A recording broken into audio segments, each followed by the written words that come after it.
Daniel Spain, to whom we were introduced in last week's episode, is back. This time, you get to learn all about Dan the Man and about one of his newest passions, timeline therapy. Grab a drink and sit down with us as we talk about his past, which, spoiler alert, includes a 7-year stint as a competitive gymnast, and the plethora of healing arts he employs in helping others reconnect with themselves. Now, those of you who want to co-create and engage with me are invited to join my Thunder of Dragons family over at Patreon. You can visit patreon.com/Aprilific for more details.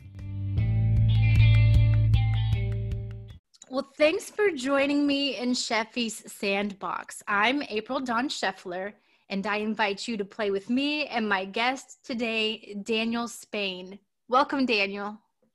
Hi, April. Thank you so much for having me.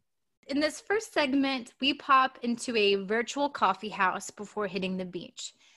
And this coffee house could be a tea house, it could be a pub, it could be a water bar, whatever it is that you're feeling today. So being the benevolent host that I am, your order's on me. So what order do you give the barista?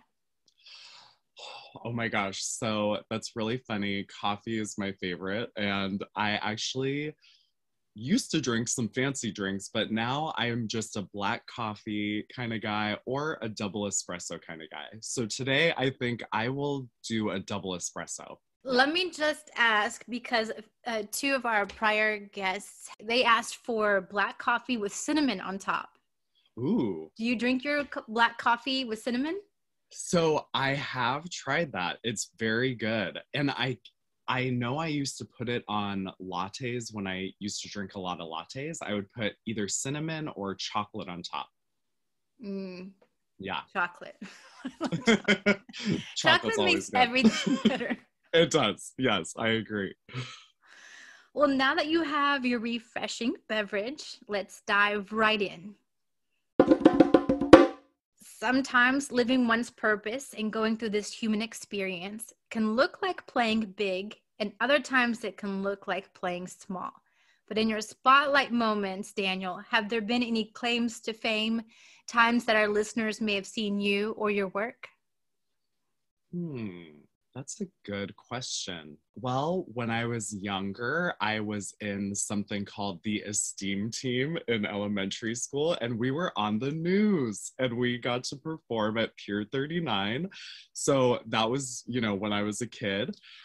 Let's see, I did work at the St. Regis, San Francisco for 10 years inside the spa that they had there, where I was doing massage therapy, and I have my own business now. So I kind of am starting to build it up around the Bay Area where I live right now. Well, guests are asked to choose a word or phrase that they would like to hear used more often in everyday conversation, something that doesn't get enough play or enough airtime. And the prior guest chose for you the word cruciferous. Oh, that's a good word. I like that one. So you're probably already familiar with it, perhaps, but just to bring clarity, one definition is to bear a cross. Another is belonging to the family Cruciferae, the mustard family of plants, which includes broccoli and cauliflower. Perfect. Okay, so you are tasked to try to somehow fit that into our conversation today. Oh. Now, you also get to choose a word for the next guest to dance with, and it could be a peculiar word that you find funny or that resonates with you. So what are you laying down for them to pick up? There is a word that my friend and I thought was so funny when we first learned it. I think it was somewhere in elementary school, but plethera, which also means abundance, but I like when people say you have a plethora of something. So yeah, I think it's kind of fun, and I would like to hear it more often. Well, the website that you have up currently, is that the one that you're redoing? Yes, I'm redoing it just because I have so many new certifications that I received over the summer. So, and I'm trying to still figure how to put it all together, but also just kind of being open to allowing the designer, because I'm working with this really amazing designer who is telling me, hey, I think this would work better, or here's why this would work, and here's why this wouldn't work on this website. So she's very good about telling me things that I don't see from a design perspective. I'm kind of just open to whatever. So Well, I was just going to say that the website that you have up now, I love it. I checked it out and spent some time on there this morning, and I just felt really comfortable. Thank you. Like you're Thank you. going into someone's living room and there's a candle lit. It just seemed very inviting. And so I felt very comfortable just to check out different things on your website. And I learned stuff about you that I was like, oh, I'm glad I looked at that, because now I can bring it up in our conversation today. Perfect. With all the new certifications and trainings that you've done, I imagine that would be a bit of a challenge to figure out how to bring all of that to the table as offerings and not have it being too overwhelming or confusing. So I think it's really cool that you're working with someone to try and make that as seamless as possible.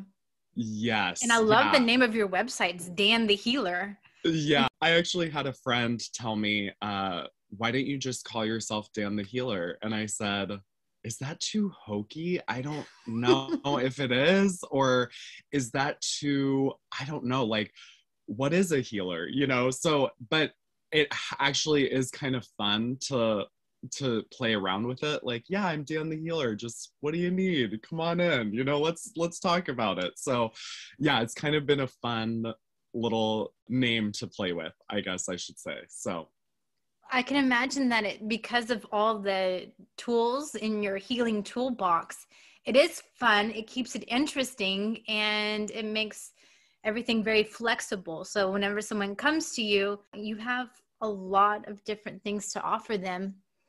So that's really cool.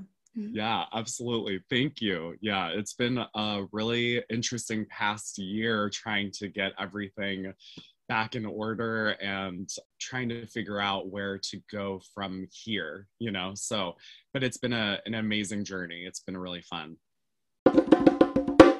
Something I love about the label that I have been thinking about and exploring is that, a lot of people, when they hear the word healer, they automatically think, oh, you're gonna cure something for me. You're gonna do this. You are doing something to me.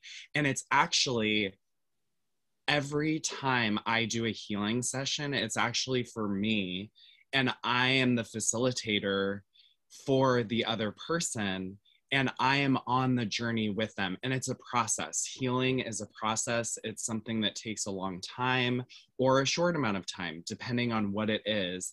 But I always see it as, I'm not doing something to them. I'm doing something with them on the journey with them. So that's kind of what a healer is to me, is that it's just the facilitator and we both are getting the healing. So it's really fun, and I love that.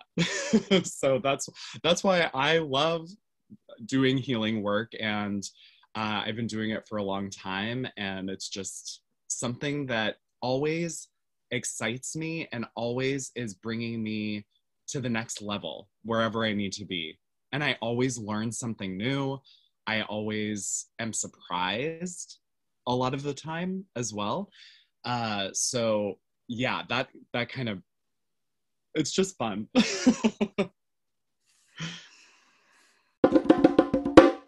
So people who are interested in how we first met, they can actually listen to the episode that I released April 19th and kind of get all about that, and actually listen in on the session that we had together, where you are in the role of the practitioner and I was in the role of the client. And there was a lot of cool stuff that came through.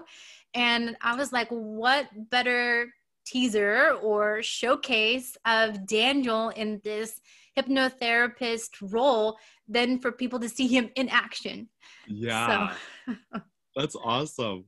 I'm really excited for them to hear that and just, I don't know, realize how talented you were in engaging and listening and, asking the right questions. I thought it was really cool. So thank you. I don't know if I actually have said that, but thank you for that session. It was very enlightening.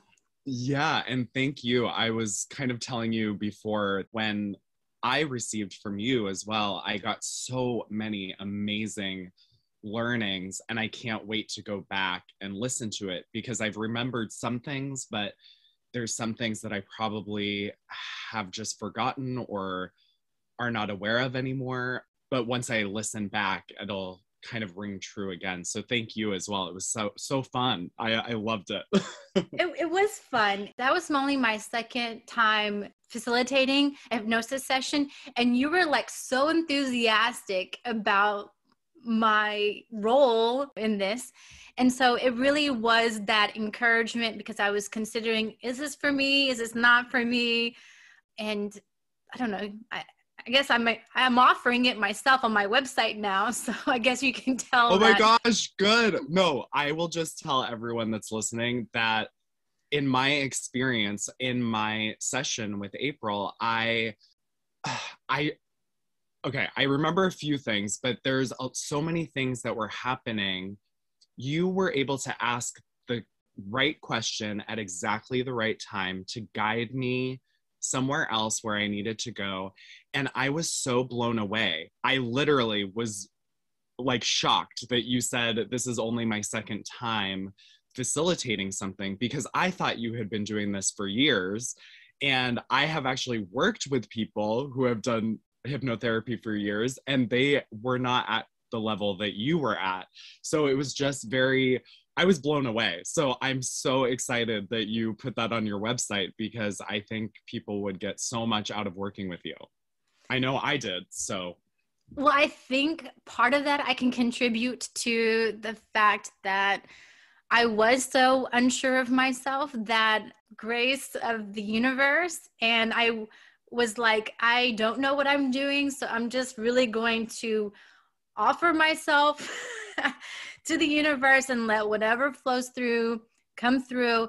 And if I really screwed something up, then, that's my sign that just not do it again.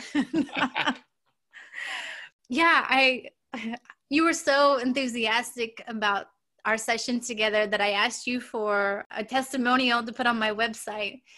And I got the notification that there was one from you. And so I started reading it. I'm like, oh, that's so nice. Oh, that's right, Daniel. But then as we got further on, I'm like, oh my gosh, Daniel, no one's going to believe this.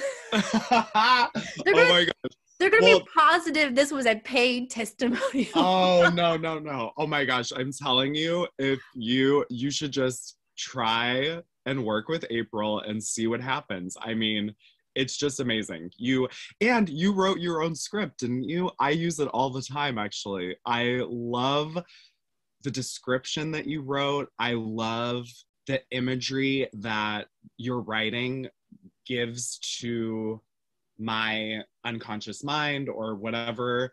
And it just flows so beautifully into the session that needs to happen. So yeah, that in itself was a gift as well, because Courtney, for the Level Up workshop, she had put it out there that if anyone wanted to channel an induction script, try it. And so I sat down and, just asked my soul to do just that. And so that's what came through. And I think it's so cool that not only is it meant for me, because I got something out of it. I love roses, but it seems to have gained a life bigger than that, and its ripple effects are spreading.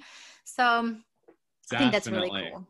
Yeah, because I mean, I've even gotten feedback, wow, I really liked that induction. And I said, great, I know the writer. I know her. She's great. Yeah, so it's really fun. I love it. Courtney is offering another Level Up workshop, and in her little promos for it on social media, she's saying anyone can do this. And I think that's so true, because as I was listening to my session with you, it was all about attitude and that there are people with a lot of wisdom and head knowledge about how things should be done, but that one of the best things I could bring to the table with the universe was my attitude, because even with a lot of head knowledge, if you don't have the right attitude, then it's not going to take you very far. And so anyone can do this. And I just think it's so beautiful of an experience to experience that firsthand, being able to be used to help other people. Absolutely. Yes. I'll tell you, I worked with a number of different people from all backgrounds, from all levels of where they were. I mean, some were super beginners, some were, I've been doing hypnotherapy for 37 years, whatever it was, but all these backgrounds. And I had such a powerful experience no matter who I was working with. So that was the really amazing thing too, is that you're kind of paired with the exact person that you need to be with that day, which is that's something else that I love about that you kind of just trust what's going to happen. And there was never a time where I just said, if I'm meant to work with this person, it's going to happen whenever it needs to happen. And sure enough, it would be like, I would see their face and it's like, oh my gosh, I'm so excited about what's going to happen right now. So yeah, that's another thing I love about that work. Even in sessions where there's not like angels singing and all that stuff, it seems on one level kind of like a letdown. Whenever you're going through other sessions, you realize that you needed that foundation, like that established something that you were able to build on in the next session either with the same practitioner or a different one. So none of it, even whether it was bells and whistles or a little more quiet, they all have their purpose. It's all exactly what it's meant to be. So you're spot on, Daniel. Yeah, absolutely. That's the fun part about it, where I had so many experiences like that. Like I would come back into the room and someone would be like, oh, I had this like beautiful dragon that I was flying on. And I was just standing in a field looking at a mountain, blah, blah, blah. But then later it was like, oh my God, that mountain actually represented the strength that I have in this aspect of my life, or whatever it was. It was just so powerful. And then you're right, it's kind of that foundation taking you to the next level. I love it. So one of our colleagues in the Soul Empowering Hypnosis workshop is Michelle I. Rivas, and listeners can go back and listen to my interview with her, but she offered a numerology course. So I participated in that. It's really neat. So you're the first person that I've run the numerology numbers on. Yay, perfect. And what I thought was really cool is that your life path number is a number 8. Oh, okay. Number 8. When I had been going through the course, they said that people with a number 8 are often athletes or they're athletic. It didn't kick in until I ran your numbers, and then I'm like, 8. And I was reading the description. I'm like, I think I remember seeing a picture of you running a race or a marathon or something. So I get the idea that you are physically active. And then I saw on your website that a lot of your massage therapy and things are sports related, right? Mm-hmm. Mm-hmm. Yes. So actually, I was a competitive gymnast when I was 7 years old, and I did that for 7 years. So okay, how did that not make its way into the... I know. So, well, it's really interesting that you said that. I'm like, wow, that's really cool. So yeah, I did competitive gymnastics, and I did that until I was 14. And basically how I got out of gymnastics was I went through this huge growth spurt in one summer that all of the training that my body had done was kind of thrown out of whack. And it was going to take a long time for me to get back to the level that I was at. And so I just decided to stop. And it was so devastating at the time because I had all of my gymnastics family that I had spent so much time with. So anyway, so yeah, I did that. But then I also stayed kind of active. And now I just love swimming. I love to go out in nature and hike and all of that stuff. And I recently just started working out again to get back to kind of doing tumbling things again, just because I think it would be so much fun to be able to do that again. So that's really interesting. I love that. The persona, it's called the powerhouse. And so you bring a lot of energy as an 8 to life. And because the symbol of the 8, you never have to lift your pencil off the paper to write it. It kind of feeds itself. It's self-generating and self-sustaining. You just have that energy flow. Yeah, the themes with the 8 are connecting heaven and earth, coordination and balance, which you're saying gymnast. Yeah. I'm imagining a balance beam here. Generating power, prosperity, and wealth. So, wow. I was looking at the rest of your numbers. You know, you have the life path, which is the 8, but then you also have the essence number, which is a 6, your persona number, which is a 9, and your gifts and talents number, which is a 3. And the 3, 6, and 9, they are all in the emotion triad. So if I had to have guessed by looking at these numbers only, I would say that you were a very passionate person. You bring a lot of enthusiasm and energy.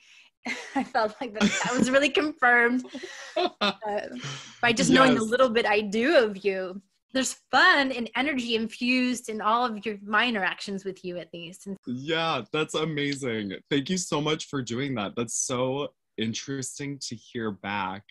And I will say that Michelle was one person that I never got to work with directly, but she actually watched one of the sessions, and she had given me the number 6, I believe, at some point.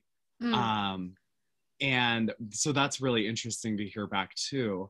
Yeah, that's your essence number is the 6. Okay, yeah, that's really neat. And I will say that if you talk to any of my friends or family members, I'm always really upbeat. I'm full of energy. Sometimes I feel like I have a little too much energy for people, but I just can't help not sharing in the joy of what I think life is. So we should all be having a good time. And a lot of times I need that reminder because, especially building my business right now, I've kind of gone into serious mode and going to the other extreme of, oh gosh, I have to get this right, and this needs to happen, and this needs to happen. Let me line everything up. And, I just want to remind people that it's actually kind of fun to be here too. So we should embrace that. For sure. And that leads so beautifully into what I was going to say next. You have 4, the number 4, pretty prominent in your numbers as well. You have 4 as your destiny number and your heart's desire number. And 4 is called the organizer. And yeah, so some of the gifts would be disciplined, honest, practical, organized. It's very much about logic and reason and problem solving. But on the flip side of that, I mean, some of the warnings for the 4 is that sometimes that can be too serious. I think, at least as I've seen you, you manifest a lot of those higher expressions of the 4. But what that tells me is that because you are so practical, things are going to happen. 4 is part of the manifesting triad. So it's part of making things become a reality. And so you definitely have that skill set in place to give birth to things out into the world. Yeah. And what I loved about that is how Michelle described it, is that the 4, if you're imagining it kind of as an open, the top of the 4 is open, Mm-hmm. It's kind of like a lightning rod. You're taking all of this information from the ethers, from source, from this spiritual realm, and you are grounding it down into practical, usable, humanitarian ways, like to the people. I So you're see. connecting heaven and earth in that way. When I saw here that the theme of the number 4 is grounding, I had just listened to our session together in which, when I was facilitating and you were the client, over and over again, grounding, how the trees, the message from the trees came in that you needed to ground, and that sometimes you were so much in your head that you needed to ground. And so I just thought that the imagery there of grounding with the trees and the number 4, how Michelle had described it, it all fit together so beautifully. So yes. Oh my God. And you are so right. It's me trying to find this balance of, because I do have so much energy and I do have a lot of espresso a lot of the time, because I just get, I have so much to get done today. But it's when I do ground and connect to source and am able to just be in the moment, I notice I do get a lot more clarity. I get a lot more messages or ideas that come in for me to be able to say, hey, this is actually something that I could offer people. And I really am excited about it now. So yeah, thank you for that reminder too of, just connecting with nature. It's one of my most favorite things to do, either out in the trees or at the beach. Especially, I love the beach, the ocean, all of those places. So part of the numerology blueprint is we also learned to do the arrows of Pythagoras. And basically that takes the numbers from your birth date and puts them into a grid. And It's kind of like tic-tac-toe. If you have all of one column yes. filled in, or all of one column is empty, then you have an arrow present. Oh, okay. And so you and I share an arrow. And Ooh. I don't know that we would necessarily be really excited about having this arrow. Uh-oh. But at least we can know that we're not experiencing it alone. Okay.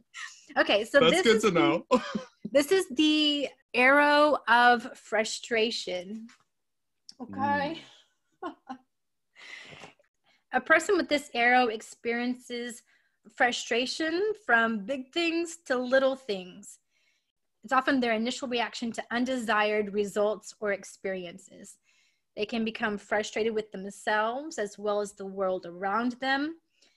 In personal relationships, it would be a very helpful thing to help this person come up with strategies to move through their frustration as quickly as possible, because when frustration is ignored, it can snowball into resentment.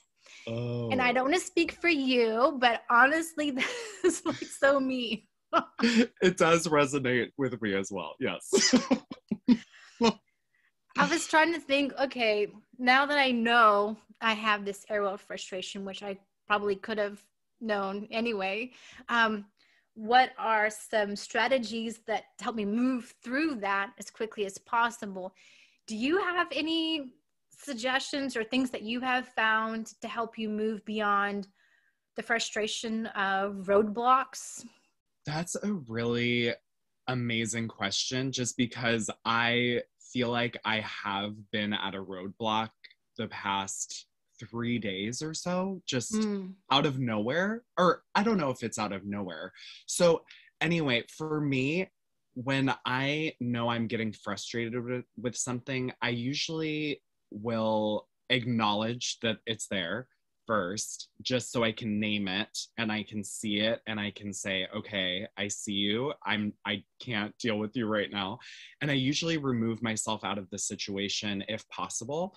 And also, like I said before, any time where I can go out and get fresh air or be around nature to kind of just reconnect and like let go of whatever it is that's there and just reconnect to the nature around me and source energy, the better I feel. And I know for me also doing little things like a quiet meditation or self Reiki practice that I need to start again.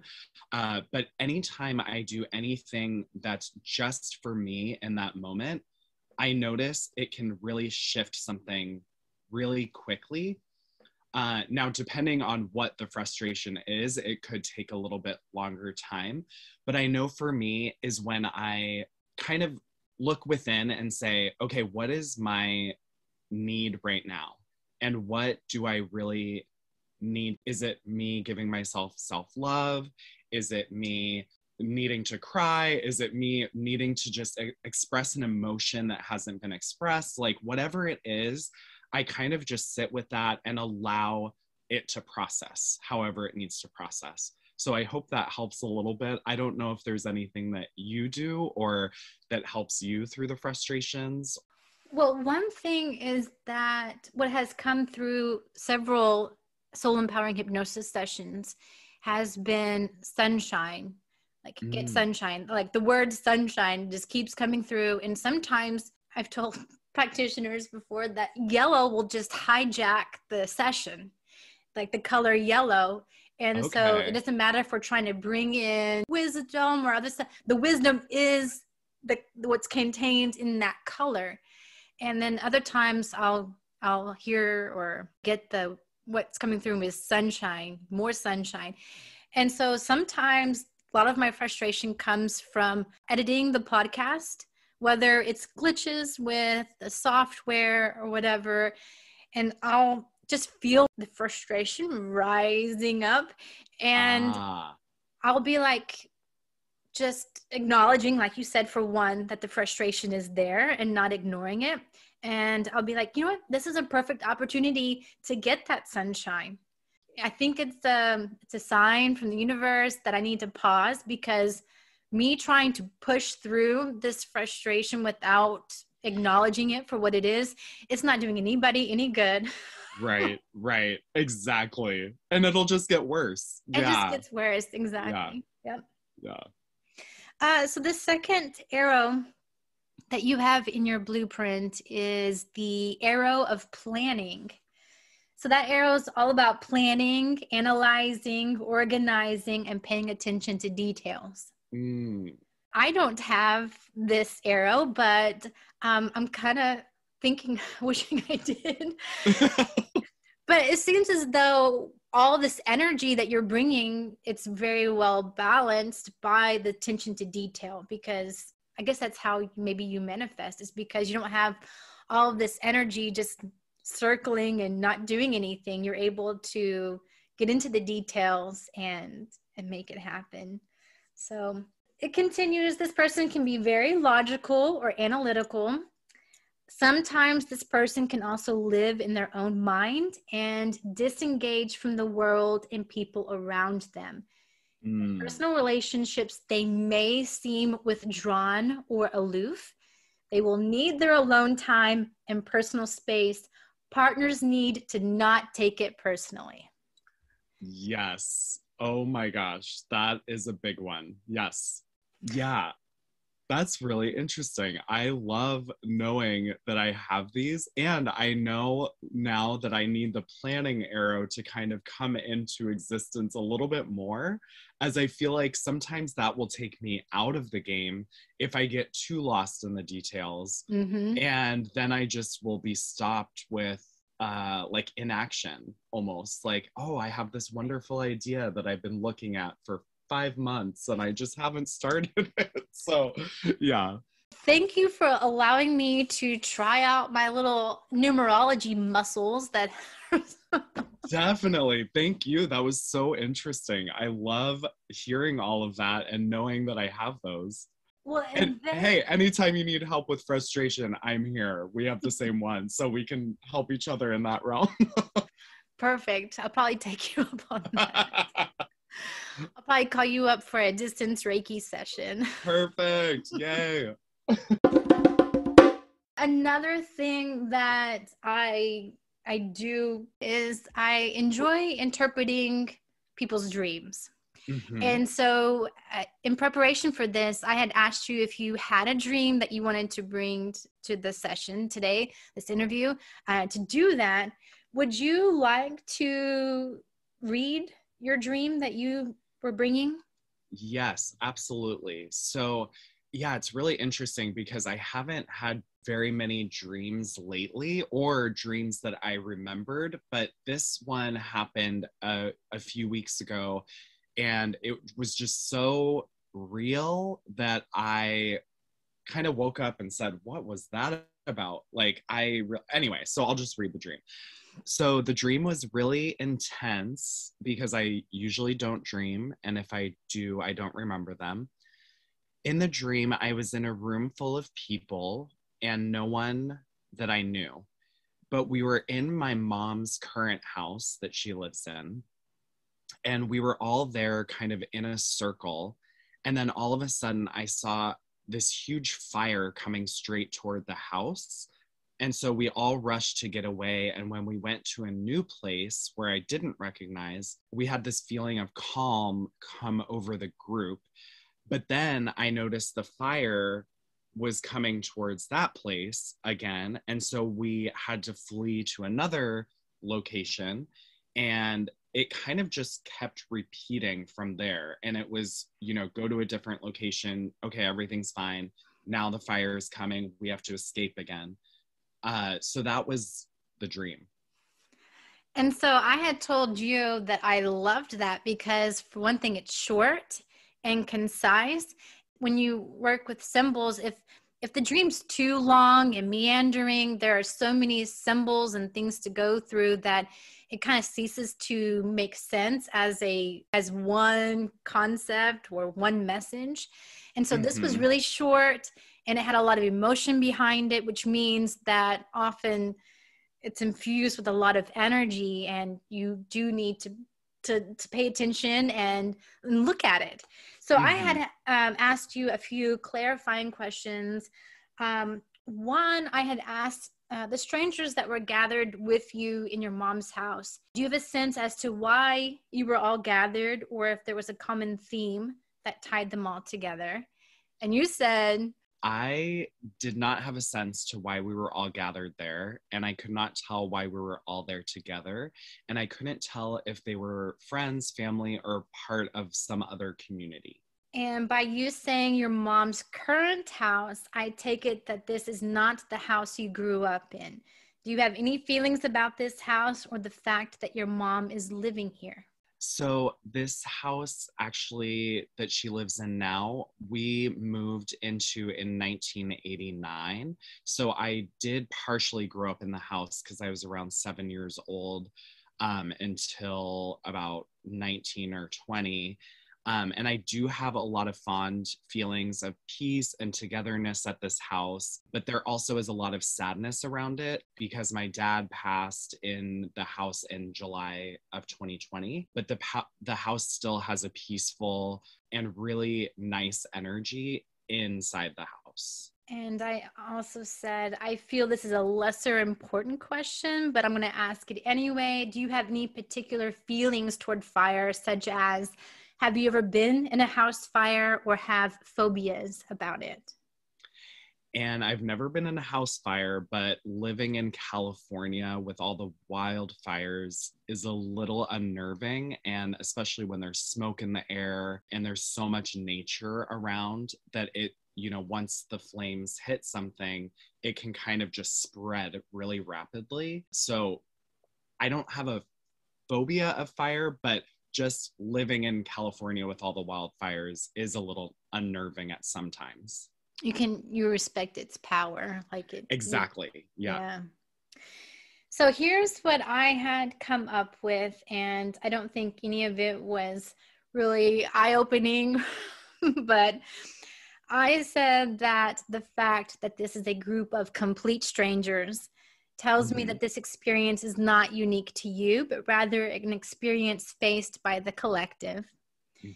that you did grow up in this house signals to me that in later childhood or at the turning of age in a person's life is when this begins. One ages out of an idyllic childhood. And this is when one can first feel that life is a series of disasters on repeat, like you said. Yes. One disaster averted, sigh of relief. Then another disaster flares up. Storm, calm, storm. We can think, wow, we got through that. I'm glad that's over. Now I can get on with my life like it's supposed to go. But after some breathing space, another crisis arises, derailing our plans and our peace. And what I suggested to you, because I knew you have the soul empowering hypnosis as a tool in your toolkit, I said, if you have a chance to address this in a SEH session, some questions you could use when dialoguing with the fire might be, 1, what message do you have for me? 2, how could I, and thus the collective, because this isn't specific to you, best maintain the peace that I have during calm times, even when facing the fire's disappointment and derailment and destruction of my best laid plans. And then 3rd, when I have to start over, because in your dream you would have to go to a new place each time. What are things I should keep in mind, and how can I best do that, starting over? And like I told you when I finished up this email, I'm really looking forward to hearing what comes through for you and for everyone at large, because I think we can all relate to the devastation and intensity of life's challenges. Yes, absolutely. Especially this last year and a half was one of the most, I mean, not just with COVID, I had so many things happen in the last year and a half that was life-changing and turned my world upside down. I'm so excited to be able to go into another spiritual hypnosis and ask those questions. We're all in this collective, shutdown together with COVID and all of that. So I know that there's something going on in the collective that needs to be healed, or we're in the process of that healing, and it's just coming up. I thank you for sharing that dream. And like I said, it's not rocket science, and probably after the fact, everyone's like, oh yeah, I mean, of course that's what it meant. Yeah. But I just like how different therapy, different modes, whether it's dreams or a hypnosis session or relationships can be great teachers too, in which we're taking in information. Yes. They're all invitations for us to look at it and see what is the message behind the players that I can see, whether it's in this relationship or in this dream or in hypnosis. What's the underlying energy that's trying to present itself to me? I love how when it comes in one way and we have another tool with which to explore it as well. Yes, definitely. Yeah. Something I like about those sessions too is that it's just a reminder that we all have the answers within ourselves. Yes. And we just have to go to that space, to that quiet space, to that calming space. And when we are in that stillness is when everything comes to be. And we're able to answer questions that maybe we have been struggling with a long time, but anything really that we need to find out is within us, which is very powerful to me, and to know that and to share with other people. And I think when they actually see themselves get the answers, they get excited too, and they want to explore more. And it's very empowering. It's very, empowering, I guess is the right word. Now we get to just dive into whatever it is that Daniel's excited about. One of the things that I often ask guests is, What got you onto the path of spirituality and healing, or to the place that you are now? For some people, it's always been there. And then for others, there's like a coming to Jesus moment or a dark night of the soul. So what's Absolutely. Daniel's story? Yeah. So I think I always knew that I had some sort of special ability as a child, just because I always noticed, especially in elementary school, I would notice the kids that were kind of in the corner, and I wanted to be friends with everyone. And I would go to them and just offer my smile, my anything to them, and just say, hey, let's be friends. And so I kind of was friends with everyone when I was a kid, and I just wanted everyone to be connected. That was my thing. But really, what got me into, I think, the healing and spiritual realm was in about middle school. I remember having severe test anxiety. So basically, what would happen is I would study really hard for something, and I noticed as soon as I got in to take the test, I would look down and I would forget everything. And so it was this weird disconnect between my brain or something. There was just something there that I just didn't know what was happening. And so one of my aunts actually is a mind body coach, and she works in body movement and Reiki healings. She started to work with me as a child. So I experienced Reiki at a very young age, and I loved the energy. I loved feeling it. And I kind of got to this place where I knew it was living inside of me at some point. So basically, I didn't really know what to do with it as a kid, especially, I just kind of liked to use my imagination, talk to plants, and create little adventures for myself and my friends, and just run with it. Then went and studied radio and television, and I worked in radio for about 4 years, and I was in the promotions and marketing department. But in college, I actually had my own radio show, which was so fun. Okay, how did that not make its way into... I know. Okay, so yeah, so my friend Noelle in college, we had a radio show, and at first we were just gonna play some rock music that wasn't usually played on the radio. It started with us just saying, hi, oh my gosh, like we don't want to talk on the radio, like blah, blah. So we just kind of like did our own little thing and then played 5 songs in a row. But then there was one day that Noelle was late and I was kind of running the show myself. And then, when she sat down, I said, hey, Noelle, so tell me about your day. Like, what's going on? And so we started to talk, and we became like this show of, now it's a talk station with like 1 or 2 songs played. But we had the best time because we talked about everything. We really wanted to like bring out the joy and fun in our lives, and then have other people be a part of that. So it was a really fun time. So anyway, I worked in radio, and then there was one day that I was sitting in my office, and I just said, what am I doing with my life? It was one of those things like, what am I really here to do? And it's not sending radio listeners a CD. Like, I don't want to do that the rest of my life. And my aunt, Joanna, who is the one that helped me as a child, and then I have another aunt, Karen, who does acupressure, and she does it for large animals and people. They both encouraged me to seek out doing massage because I had said I expressed interest in doing massage. And so after I went to massage school, they said, you could make this a career in doing that. And I said, how do I make this a career? That is not going to happen.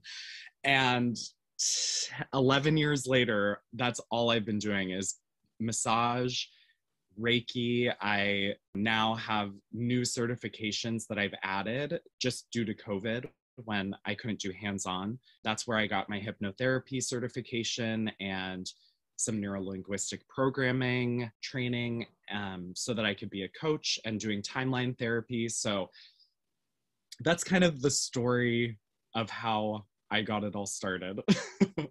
And so you've been on that path or the massage therapy for how long now?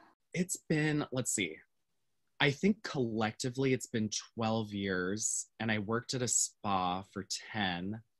I started out working at a chiropractor the first year, but I got hired at the spa like halfway through the first year. So yeah, it's about 12 years altogether.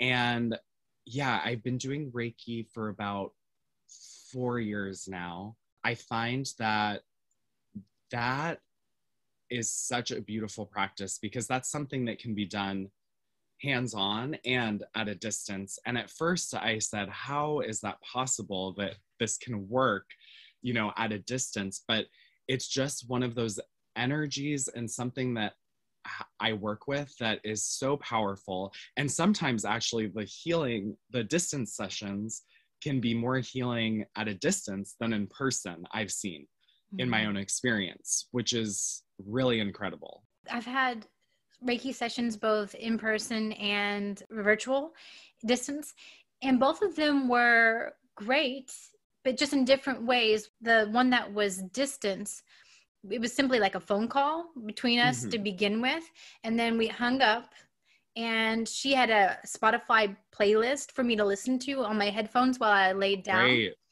And Yes. in that, I found, as opposed to being in person, I was able to self-advocate more easily, because if I needed to go to the restroom, I didn't have to worry about throwing the practitioner off. Absolutely. Yes. Whatever their routine was. I just got up and went, and then came back, laid back down. Yeah. I was able to, if I was cold, I didn't have to ask for a blanket or anything. I just covered up myself. And so they were both great, and both have their positives, I think. So yes. Yeah. I love what you said about self-advocating, because I do the same thing. I even have a playlist also that I offer people, but I say you can listen to actually whatever you want. I just ask that you be in this comfortable position. But yeah, if you do have to get up and use the restroom, do it. I just don't want you going and like working on something really, I want this to be your space to allow the energy to flow however it needs to. So yeah, I like the whole self. One of the things I saw that you are certified in was a timeline. Can you tell me what that's about? Yes. So timeline therapy is one of the most powerful techniques that I love using when I have a client, just because it is a little bit like hypnotherapy, where all you have to do is, if you can follow directions and if you can use your imagination, then it works 100% of the time. Something that is so amazing about the work also is that if you do have something traumatic that's happened to you, we never actually go into the content of what we are talking about. I simply have you just go to the event, and you don't need to go into the actual event, but you're just getting the learnings that you need from that event. Something I do to start is what I call eliciting your timeline. And we all have ways that our body stores time. So for my past, for example, mine comes from over here, and then my future is in front of me. But it's very different for every person, and it's really interesting to see how people collect their time. And then basically what we're able to do is go over to events in your life and clear out any negative emotions or any limiting beliefs or limiting decisions that you've made in your life. Or it could be that it was in a generation before you, or a few before you, or in a past life. Like, we don't know. So we just ask your unconscious mind when we work together, and we just clear all of those out. So basically, it's really working with your unconscious mind, because we all have this underlying negative stuff that has been running our lives. And so once all of that is cleared out, we're able to actually create something new as well for you. And you also get these learnings so that you can use them in the future. So timeline therapy is one of my favorite things. And I'm actually working towards being in the master practitioner level. So I'll be going to Utah in July for an in-person training for 3 weeks. So that's really, that really exciting. Yeah. Oh my gosh. Yes. It's so intense. But it is one of, I mean, I've seen massive shifts in my life just by doing the little work I've done on myself. And I've seen some people have some incredible breakthroughs. You're certified as a Neuro Linguistic Programming, right? Yes. Coach? Yeah. Are those two related? Do you use both modalities, or are they similar but separate, like cousins? So yeah, I do use both. When I do coach someone, I do use those techniques. But timeline therapy is a branch of neuro-linguistic programming. It was birthed by Tad James, who recently actually just passed away, which is really sad. He was such an amazing person. So I'm learning all of this stuff.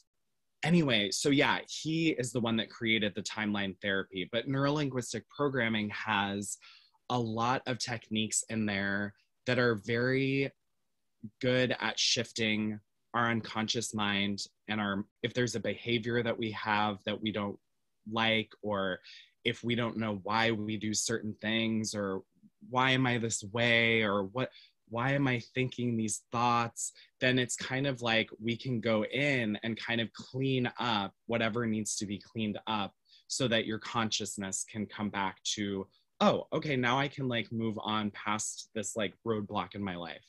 So it's really interesting. Has anyone come to you for the timeline therapy with misophonia? Because that's something that I've experienced where I have hatred of certain sounds. Oh, okay. And sometimes when I'm frustrated, short-tempered, it's even closer to the surface, and it just takes me over the edge.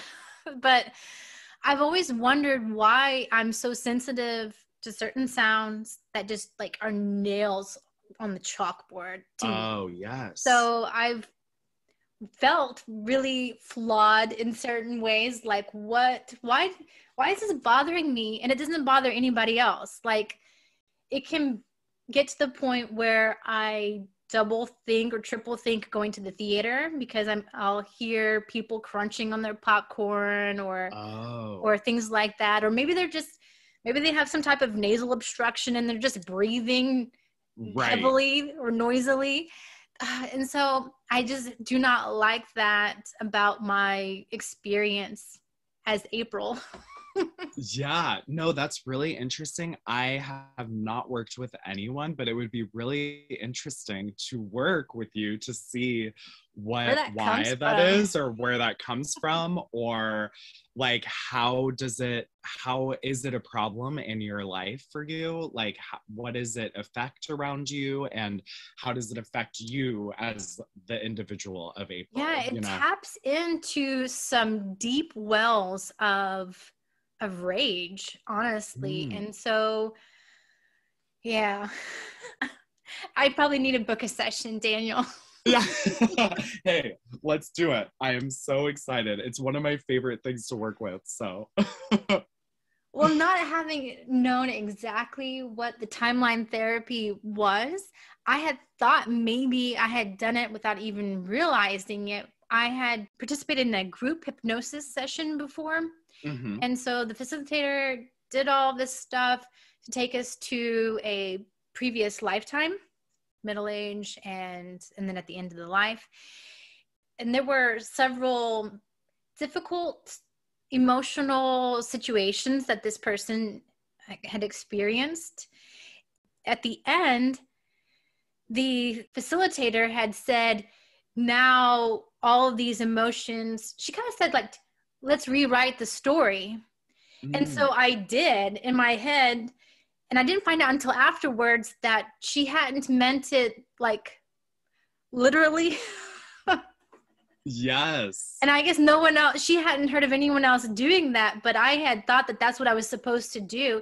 And so all the actors in the scene, I had them do it differently. When I was experiencing the perspective of this little toddler or baby on the floor, and the grandpa, for instance, was very standoffish, did not want anything to do with me.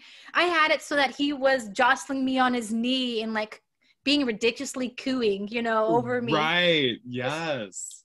And so I just kind of carried that and rewrote the scene in each of those things. I don't know what, if anything, that actually changed in this current timeline, my experience as April, but yes, I thought it was pretty interesting.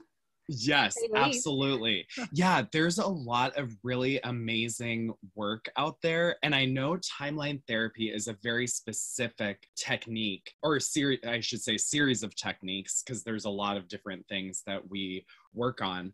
And a lot of people compare it to past life regression or compare it to something else. But timeline therapy is a very specific set of techniques that bring you to specific events and then get the learnings and basically experience life in a different way and use the learnings that you get, which I love, because then it's like, oh, I can use these now in the future instead of feeling this anger or, whatever it is. So it's really, really fun. And I love working with it. It's one of my favorite things.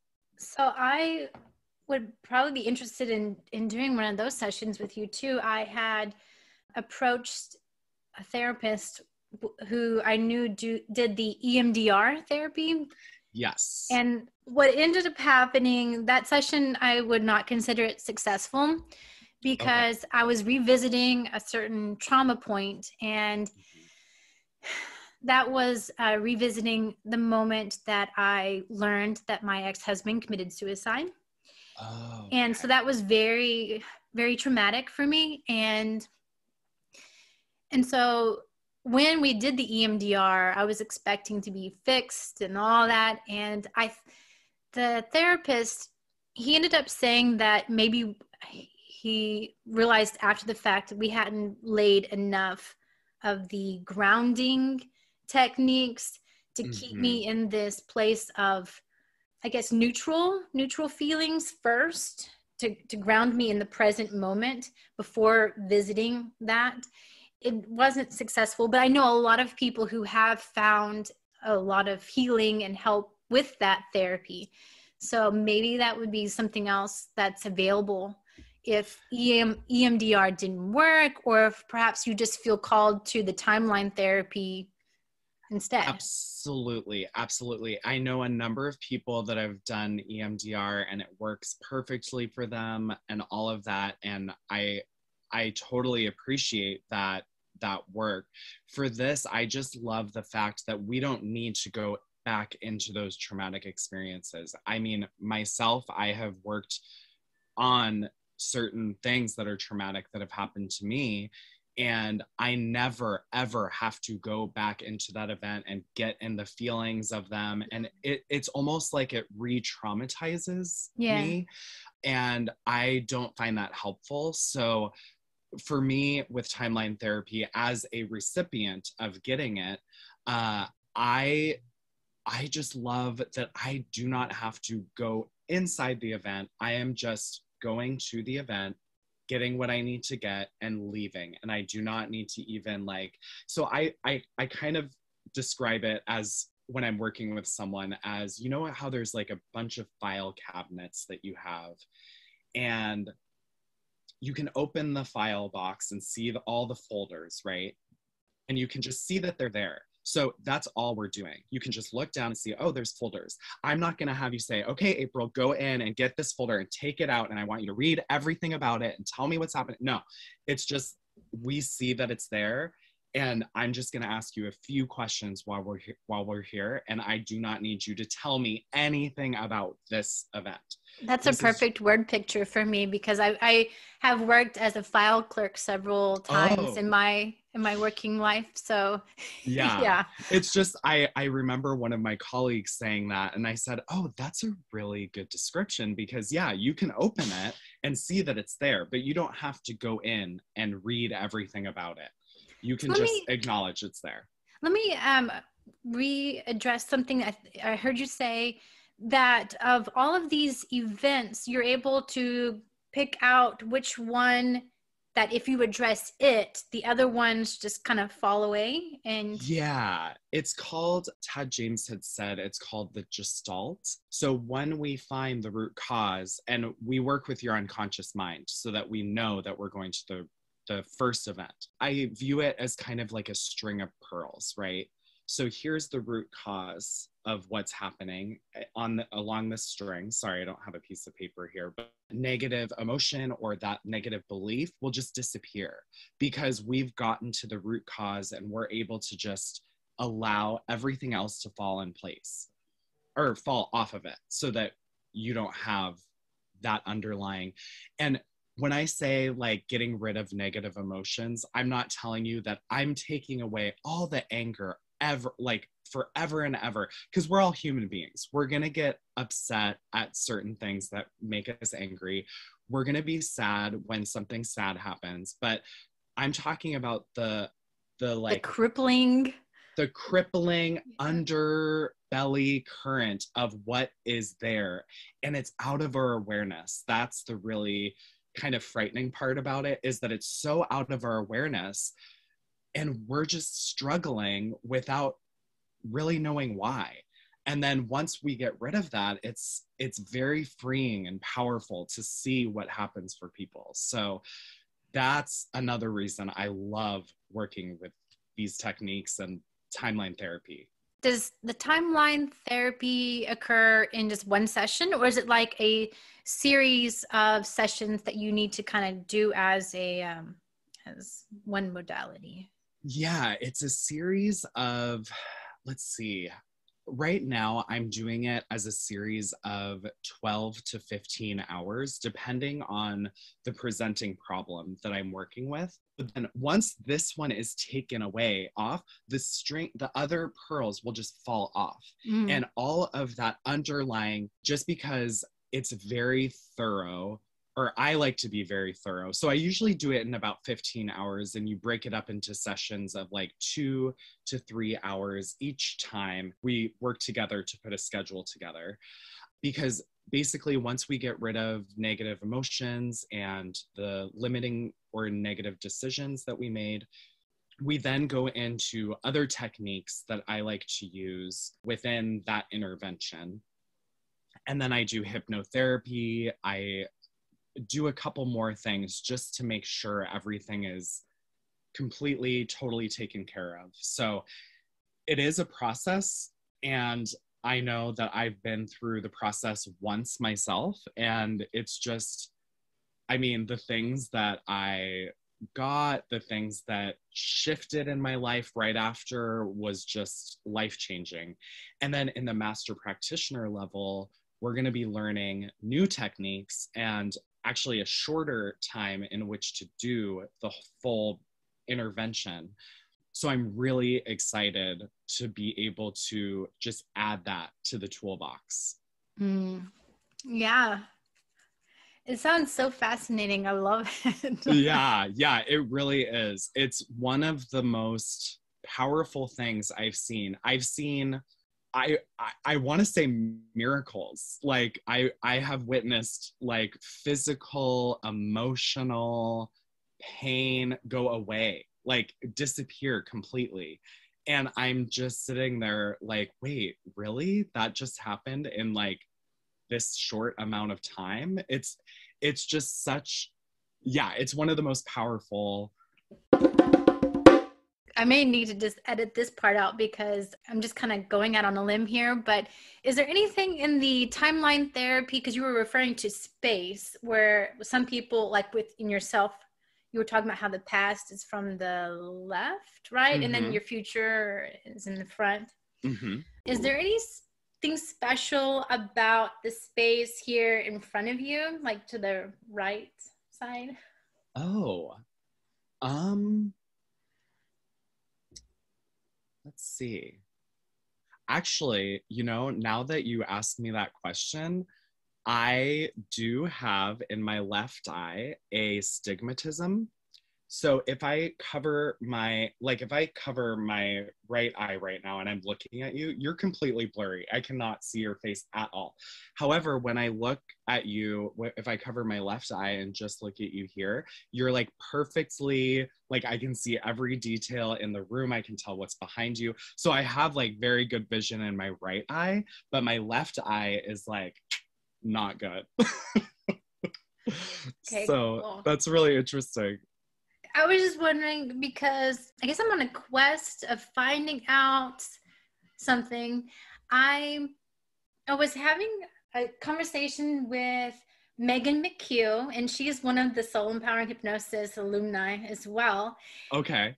One of the things that she had said in my private session with her is that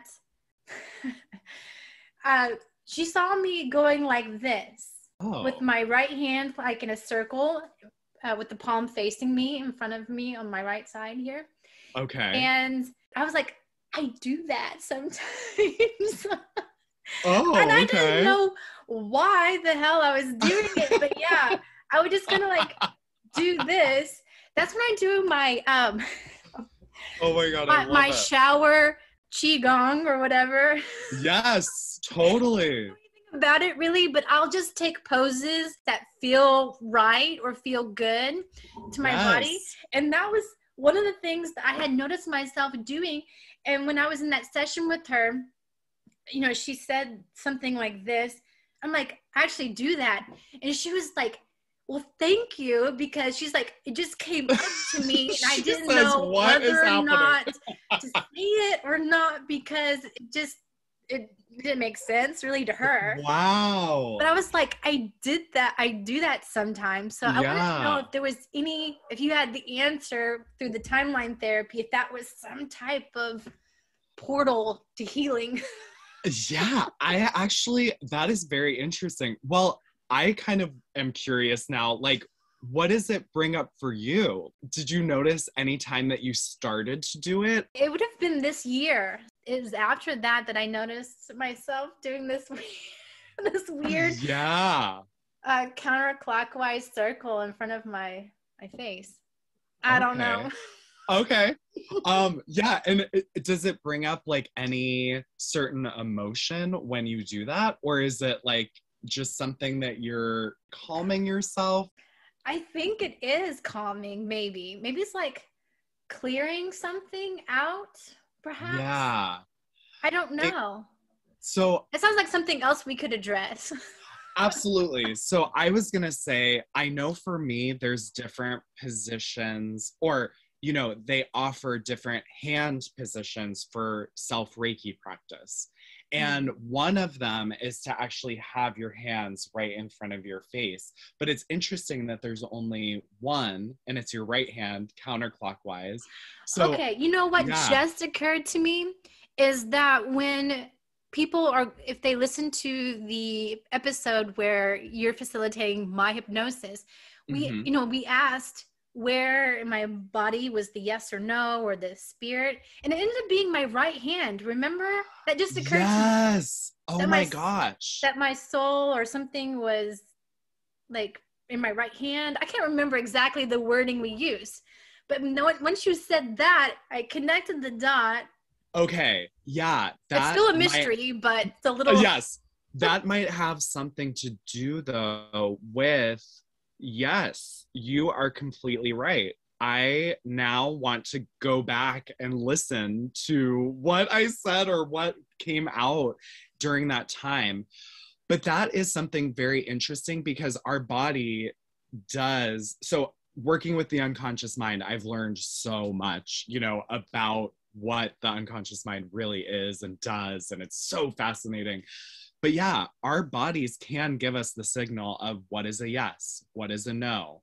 I'm going to hold this piece of chocolate right here and see if my body, see if my body is a yes for it or a no, or like whatever it is, we can Always a yes, Daniel. It's always a yes. Yeah. Chocolate, I will say, has always been a yes. Thank God. I love it. But anyway, so our bodies are so powerful. And when we tap into them communicating with us, then we're able to, I mean, it's a part of us, but we're actually able to take in all of that knowledge if we're just tapping into, okay, but it's really great that you're asking the question, like, what is this? Like, why am I doing this? So that's the first step right there. And then, who knows, in like 2 months, maybe you'll say, oh my gosh, this is what it is. I just realized, so that's exciting. I'm excited to hear what happens with it. Well, maybe with me putting this out into the world and all the people that we know who work in these different modalities, maybe they'll just keep it in the back of their mind. And when they come across the answer, they'll be able to share it with me. Absolutely. Yes. But I will say, I think I'm kind of interested I don't know, do you do any sort of meditation or anything? Well, one of the prior guests on the podcast had recommended the 6-phase meditation. It's about 20 minutes. And so I will do that some mornings where you practice gratitude, visualization, and that kind of thing. So, but no, other than that, I really don't practice. We have the hypnosis workshops, but I don't do a lot of meditation outside of that because going back to, I know Courtney, who does the whole soul empowering hypnosis, and she's facilitated over 1,000 sessions when it feels right. And she can guide herself through self-hypnosis. You would think someone like that wouldn't need to be paired up or find any value in being paired up with someone to facilitate her sessions. But she said it helps her focus. And I find that to be so gratifying in that someone as adept as her at hypnosis can still benefit from focused attention that's created by two people getting together and creating and carving out that space, that time. And so I do not find it very easy for me to stay focused whenever it's just me. And got it. Yes. Yes, I don't do a lot of meditation. So short answer, no. Okay. Well, I will just say, if you ever are in a meditation or in your next spiritual hypnosis session, maybe that's a question you could ask. Yeah, I'm really interested now. Me too. Yeah, I am too. You have so many things in your tool belt, and I like it because to me, I love newness. I love always being on the hunt for something new and interesting and exciting. And it just sounds like by constantly learning, you're not allowing yourself to stagnate or get too bored with any one modality. Even though I know some modalities have enough excitement or interest in them to keep you from getting bored. Like the hypnosis sessions, like no one session is going to be like the other one. So absolutely. Yes. A long time ago, I said to myself, if I could get paid to be a student, I would totally do that. But that's something that I love about body work is that I'm never going to be a master at my craft. It's always constantly changing, learning. I learn something new about energy or the body or something in each bodywork session that I do, which is so exciting. But then when COVID hit and I couldn't do hands-on anymore, it was like, what do I do now? And so I found the hypnotherapy certification, and then that came with the Neuro Linguistic Programming and Timeline Therapy. So I just did that and was certified so that I could offer services online as well. And I know I'll be able to do massage all my life. I love it so much, but now I can offer something separate. But I also have this idea of I really want to make it all come together because our mind, body, spirit that's like everything that I'm doing is actually that. So it's, you know, if I could have the person remember certain things and have it go into their body and then move it, or, you know, have it massaged or have the energy moved around, then it just makes it so much more powerful. I keep waiting for something else to pop up that belonged in the I think I know you from somewhere segment. Oh. No wonder you didn't like say all these things, because it might have seemed a little bit like a little overwhelming for people. Yeah. Oh yeah, Yeah. I was a gymnast for 7 years, Yeah. and a radio personality, and I also just love a lot of different things. So I like doing a lot of different things, I guess. So, well, I like what you just said about constantly learning and being that forever student, because it goes back to attitude. And as soon as someone thinks that they've learned all there is to know about something, it ceases to be fun. It ceases to be interesting or challenging. And that's just not what life is. We're never going to have it all nice and pat down. Yeah. And I kind of get scared if someone's like, oh, I know everything there is to know about this. It's like, really? Because there's a lot of stuff that changes, or there's new techniques, or so I get a little bit kind of like, okay, maybe I don't want to work with this person. I kind of want to work with someone that is excited to learn, or knows a lot about it and is still in that phase of, yes, there's more out there to learn and have myself grow into the next level of what this is. For some people, they want to have that conception of control, that they know everything, because from a traditional perspective, the unknown is scary. But whenever you get into this space where the unknown is not scary, that things are happening for you, then it becomes more of just allowing and being excited, because it doesn't matter if you don't know everything. Everything's going to change, and you become more accepting of change because you're able to release control that we don't really have to begin with. Yes. And one of the I have really, really enjoyed about this soul empowering hypnosis is that you find a community of people like yourself who are comfortable or getting comfortable with change, because we know where to go to for anchoring. Yes. And you're comfortable growing, and we get to grow together. And so that's what I find so fascinating about this. And I just enjoy connecting with people like you. Yes, I enjoy it so much too. I mean, yeah, and something about uncertainty that kind of I always kind of think about also, and kind of just want to offer out. Life itself is uncertain, right? So we never know what's going to happen day to day. So, you know, we really have to just be here in the moment and realize that we are all miracles. Like, do you know what it took for us to be on this planet together? And we are here in this shared experience, and we should really embrace that. And anything, any dream that you have, anything that you want to do, just do it. I mean, there's no reason that you should not be doing it. And especially with COVID, it was like, that was such an uncertain thing. Like, what is this? What is happening? And so I am just so lucky to have the people that I have around me in my life, that I didn't go into freak out mode. I just said, okay, I need to figure out what to do next. And the next thing for me is this. I'm doing this. And it was incredible. And that's where I met Peg. That's where I was able to hear about Courtney. And then I joined the SEH community. And I am beyond grateful that I did that, because then I met you too. And I love every single person in there. Like, they're my family, you know, it really does feel like that family.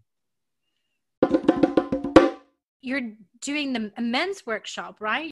For the past probably 4 or 5 years, I have been thinking about starting a men's group, just because I wanted a space where men could come together and talk about issues or whatever it was. And I actually, one of my other friends, Thomas, actually wanted to do it as well. So we were going to work together to do a men's group. But then, our schedules kind of got, in the way, and I didn't really put any time and energy into it. But then after the 4 years that we had with that president, and then after COVID of like being really like isolated and shut down, I found that a lot of my bodywork clients were talking to me about loneliness, talking to me about not being able to communicate, not being able to express themselves.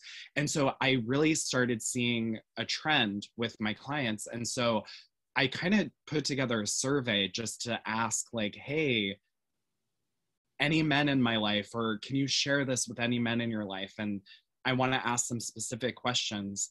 I got some really great feedback, and I want to put together this program for connecting men back to themselves and self-love and reconnecting themselves, and do it in a way that's healing. So in a healing atmosphere. And so basically I would create that space for everyone.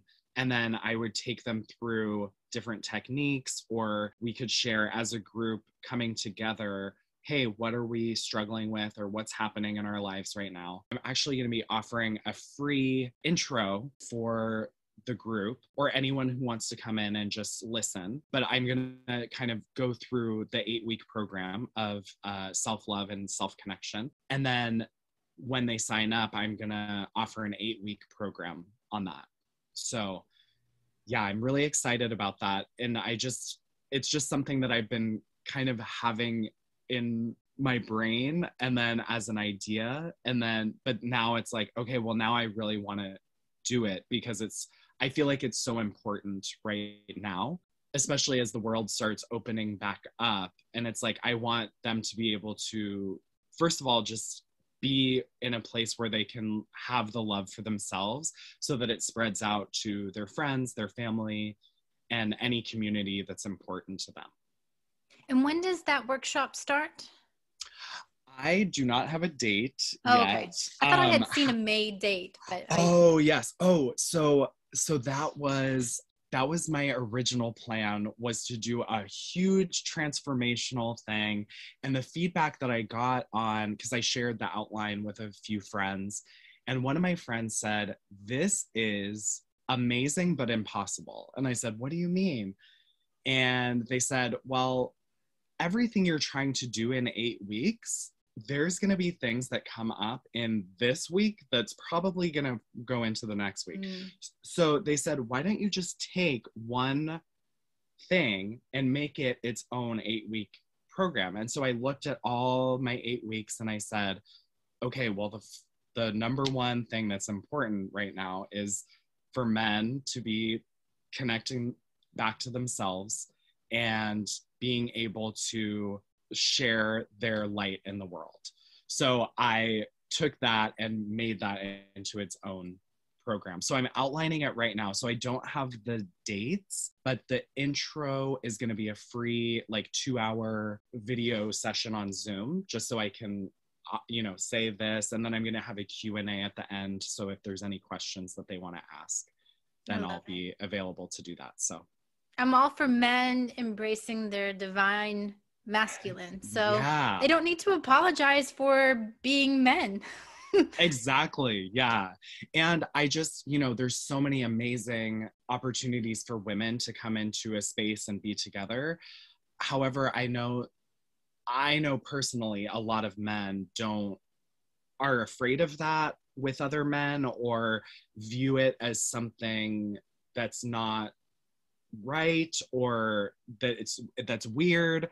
And I kind of want to break down that wall and say, no, this is actually what this is, and this has nothing to do with anything except for bringing that connection to source back to you, so that you can live powerfully in the world too. So I love it.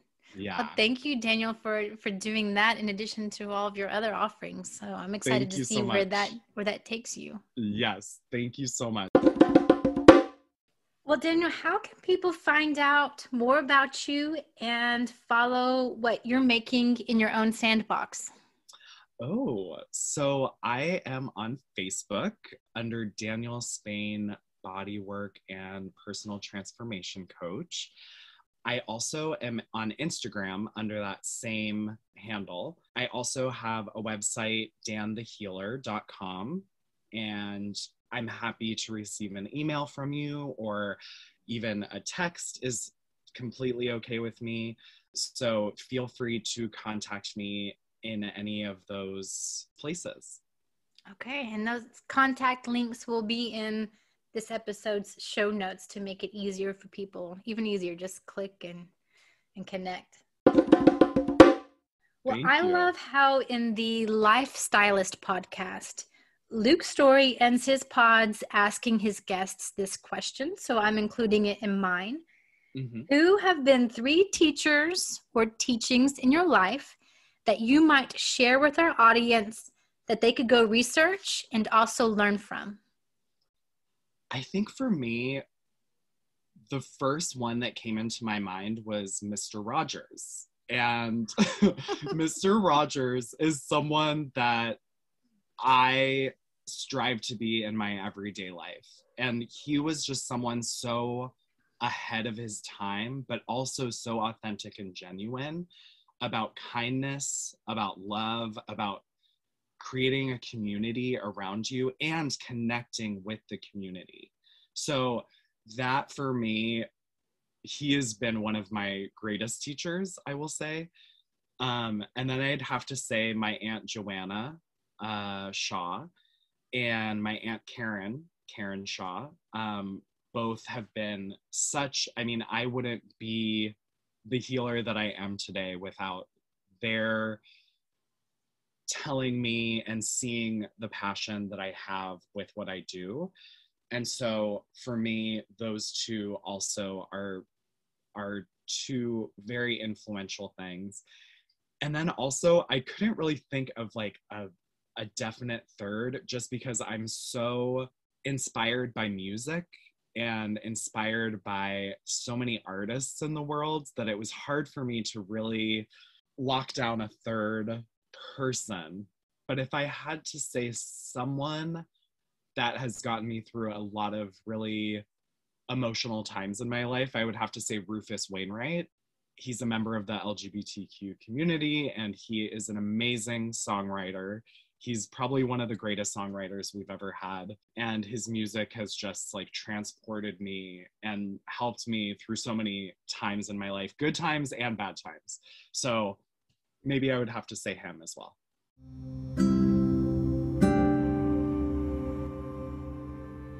Well, Daniel, I want to thank you so much for joining me in Scheffy's Sandbox, and I would love for us to connect again in the future. Much love to you. I had a great time. Thank you so much for playing with me in the sand. I had an amazing time, and yes, we will see each other really soon.